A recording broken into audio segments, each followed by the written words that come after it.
Hey, what's going on, guys? My name is Dean Stinks, and today I bring to you episode 3 of the Premier League review.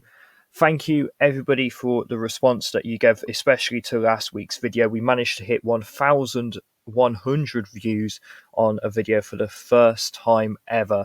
We also managed to gain about 18 new subscribers in the past week, so that is absolutely incredible. I thank you all. And hopefully you do continue to enjoy this Premier League review, because who knows where it can be expanded next season. But we live here in the current and the now, and I'm going to be reviewing the previous game week's results. Sorry, reviewing, not previewing, the last game week's results. And I'm going to be previewing the games that are going to be happening tomorrow as of recording and Wednesday as of recording. So, where better to start? Obviously, I know the title and thumbnail is going to be about Newcastle, but the first game happened on Friday night, and it was Arsenal versus Southampton. That game ended 3-3 at the Emirates. Martin Odegaard and Bukayo Saka netted late goals in the 88th and injury time, respectively, to make it 3-3. They was 2-0 down within 14 minutes, Theo Walcott scoring a goal back at the carpet.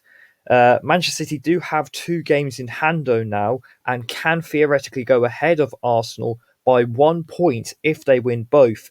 You're asking what one of the games in hands are? Arsenal. They have to play Arsenal. City v Arsenal happens very soon, and I'll be going over that later on in this podcast. But for Southampton, they remain the basement boys. They remain bottom of the league, 4 points from safety, with about 6 games to go, 5-6 games to go. Moving into the next result, moving on to Saturday, Fulham 2, Leeds 1. On the topic of Fulham, just quickly, the Independent Appeal Board has dismissed the Football Association, the FA's appeal to extend the bans given to Serbian striker Alexander Mitrovic and Portuguese head coach Marco Silva. Mitrovic will still have to serve 8-game ban, with Marco Silva serving 2 games after both were sent off in the FA Cup tie away at Old Trafford against Manchester United last month. Fulham themselves move up to 9th and firmly in the hunt for European football, to return to the cottage after their European antics in the Europa League about 8 to 10 years ago now. For Leeds, they they are now in 16th, only 1 point above the drop zone, but still have to play Manchester City, Newcastle, and Tottenham Hotspur. So 3 of the current top 6 in the league. Some could argue Spurs is an easy opponent at the minute, which I'm definitely going to be getting into, and as you've seen for the title and thumbnail, a very big result for Newcastle and for Spurs. It's a damaging defeat for them, but I'll get into that later. So, yeah, for Fulham, they still could have a potential chance of getting Conference League, if not returning to the Europa League. Moving into the next game, it was the stalemate in South London, which saw Crystal Palace draw 0-0 with Everton. Eberechi Eze had a goal ruled out by VAR in this match. Roy Hodgson still remains unbeaten in his second run as Crystal Palace manager, and sees his team only 2 points now behind Chelsea. They are themselves 9 points clear of relegation, just showing what I said last week about Chelsea still mathematically can go down if they lose games and teams below them win their games. It's not impossible. Stranger things have happened in the Premier League. As for Everton, they now fall into the relegation zone after Leicester City's win due to a worse goal difference. And talking of Leicester, we might as well get into that match. Leicester 2, Wolves 1. Leicester, the Foxes, fly from 19th to 17th after coming from a goal down to win against Wolves. They are still on the same points as Everton, however, but this is Dean Smith's first win. Cunha put Wolves ahead within 14 minutes, and then it was a Kelechi Iheanacho penalty about 8 minutes before half-time, and then Castagne's winner 15 minutes from time. For Wolves, they do pull 6 points clear, however, despite losing this game, as they are now in 14th for Lopetegui's men. Into the next match, it is going to be Liverpool versus Nottingham Forest. just what I do want to say on this game. Forest fans, before the game had started, during the 1 minute's applause, 1 minute's recognition for the 97 victims who unfortunately lost their lives at Hillsborough, they actually unveiled a banner which read "Respect the 97, solidarity with survivors, no to tragedy" chanting. Honestly, class Forest fans, classy from them. I have so much respect now for Nottingham Forest, more than what I probably already did already. So yeah, well done. Not well done. Sorry, just thank you to Nottingham Forest, and hopefully more people start to take notice and don't do tragedy chanting. But anyway, back into football. It was a 5-goal thriller which saw Liverpool come out on top, 3-2 winners. Um, Liverpool now only 3 points behind fifth place Tottenham Hotspur. Another 2 goals for Diogo Jota to add to his goals from the previous week's performance against Leeds United. I didn't cover that in the last one, but Liverpool ended up winning by a big margin at Ellen Road. Nottingham Forest, however, dropped further into the relegation zone despite a good performance here after that Leicester win. Now moving on to yesterday's results for me as of recording 2 days ago for you. On Sunday, Bournemouth 0, West Ham 4. It's a first Bournemouth loss in 3 games, which sees them drop to 15th, 5 points above the drop. For West Ham, it's another goal for their captain Declan Rice after his European antics in the Conference League. That sees them into 13th, 6 points clear as well from the relegation zone. Now, into the big one that I think most people want to talk about is Newcastle 6, Spurs 1. A ridiculous game at St James's Park. I've said it to so many people, and I'm going to say it again. That pass from Willock was absolutely unreal. Outside of the foot to Alexander Isak, easy finish for the Swedish striker. Oh my word. It was 5-0 within 21 minutes. And I've never seen a team.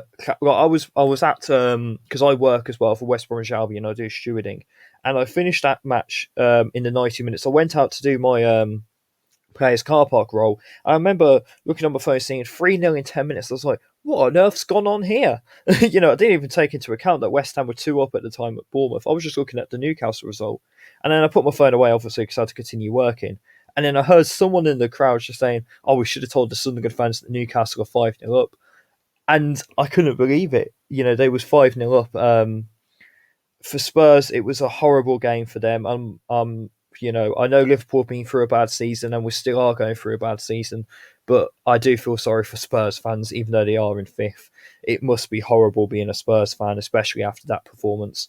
But Christian Stellini, who was actually the assistant manager to Antonio Conte, has now been sacked, even though he was interim manager until the end of the season. Now, you have to bear with me on this.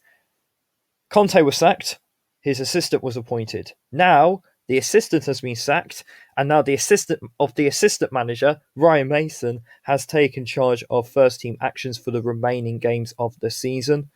Back to Newcastle, though. They are now third, 6 points clear of Spurs, and with a game in hand, Spurs stay fifth, 6 points behind both United and Newcastle, but Man United do have games in hand. That is all actually for the results, because obviously the FA Cup semi-finals took place, which saw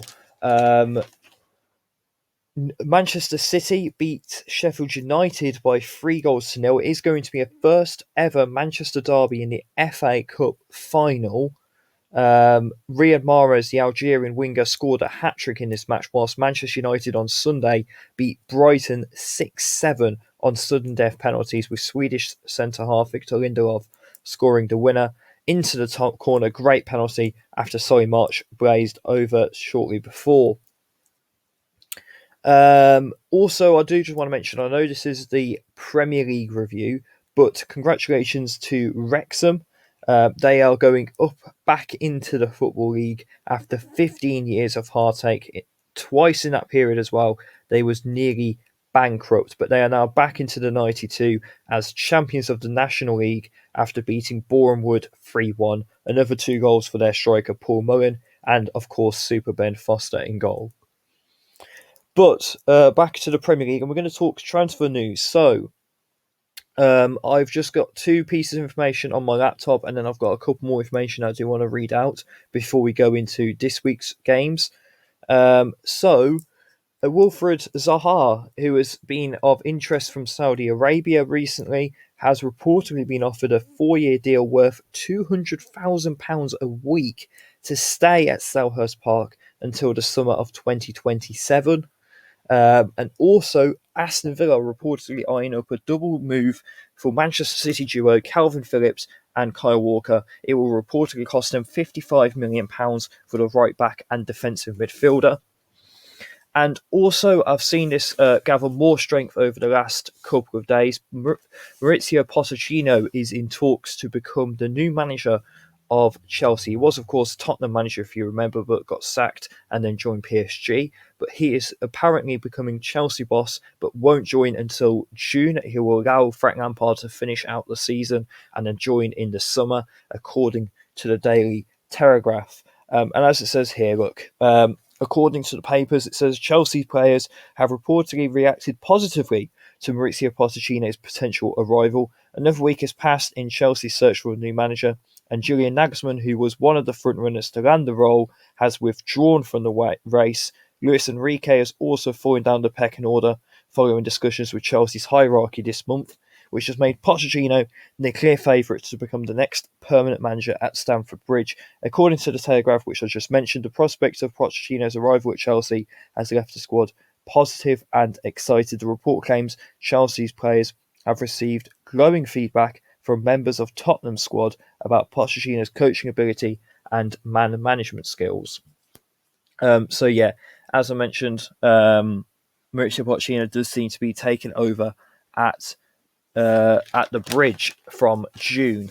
I believe, if I've not got anything here, I have. So, Kelechi Iheanacho believes Leicester's crucial win over Wolves proved their doubters wrong. The striker's penalty helped the Foxes come from behind to win 2-1 on Saturday and climb out of the Premier League bottom 3, as I mentioned. It is also now 20 Premier League goals for Brentford striker Ivan Toney, who has his sights set on after taking his tally to 19 in Saturday's 1-1 draw with Villa.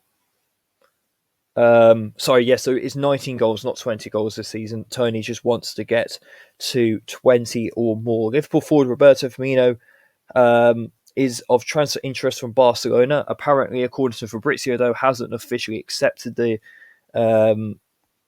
deal, despite the reports. The 31-year-old's contract will expire at the end of the season, and Klopp has already confirmed the Brazilian will be leaving after 8 seasons at Anfield. But it was said to have reached an agreement with Barcelona, but apparently that is now wrong. So, I know that was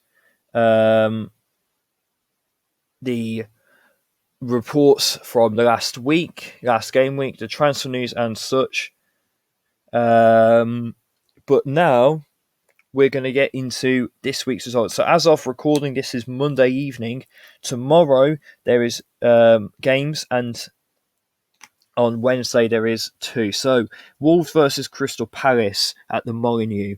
I'm going to say that result is going to be a 2-2 draw. Aston Villa versus Fulham. I'm going for 2-0 to Aston Villa. Leeds against Leicester. I'm going for a 0-0 in that game. I'm going to say 0-0. This is where it's going to age horribly, I know. And then on Wednesday, we have Nottingham Forest against Brighton. I'm going to say... What am I going to say for that game? I'm going to go 1-0 Nottingham Forest, you know. I have a feeling I'm going to back the Forest. The Tricky Trees. 50 years of them too. Chelsea versus Brentford. I'm going to go for 2-1 to Brentford. West Ham versus Liverpool. I'm going to go for 3-0 to Liverpool. Manchester City against Arsenal. This is the big game of the week. I'm going to go for 2-2 though. I think there'll be a lot of goals. I just don't think there'll be anything to separate the sides. So I'm going to go for 2-2. Oh, and I got it wrong. I beg my pardon. Because there is actually games on Thursday. So Everton against Newcastle. I'm going to go for Everton, Newcastle. What would that game be? I'm going to go for 3-1 to Newcastle. 3-1 to Newcastle. Southampton v Bournemouth, I'm going to go for 0-0.